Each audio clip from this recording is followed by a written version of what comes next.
ہر ہاتھ ملانے والا شخص دوست نہیں ہوتا۔ ایک دفعہ کا ذکر ہے کہ ایک شہر میں دو دوست رہتے تھے۔ ایک کا نام احمد تھا اور ایک کا نام شہریار۔ دونوں اچھی زندگی بسر کر رہے تھے، لیکن شہریار امیر تھا۔ اس کے پاس 12 مرغیاں تھیں جو سونے کے انڈے دیتی تھیں۔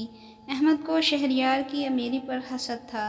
ایک دن احمد نے سوچا کہ کس طرح اس کی مرغیوں کو چرایا جائے تاکہ ایک دن وہ بھی اپنے دوست کی طرح امیر ہو جائے۔ پھر ایک دن احمد بہت ہمت اور کوشش کر کے شہریار کی ایک مرغی چرانے میں کامیاب ہو گیا۔ اگلے دن جب شہریار نے اپنی ایک مرغی غائب دیکھی تو بہت پریشان ہوا۔ اس نے اپنے ارد گرد محلے کے لوگوں سے معلوم کرنے کی کوشش کی، مگر کسی کو بھی پتہ نہ تھا کہ شہریار کی مرغی کس نے چرائی ہے۔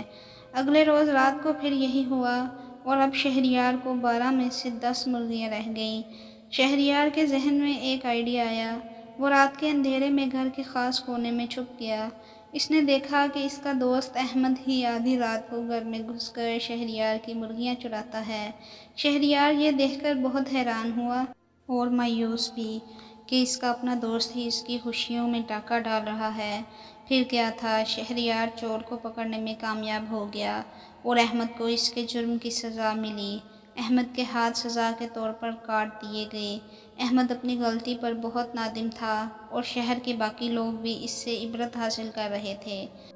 پیارے بچوں، ہر ہاتھ ملانے والا شخص دوست نہیں ہوتا۔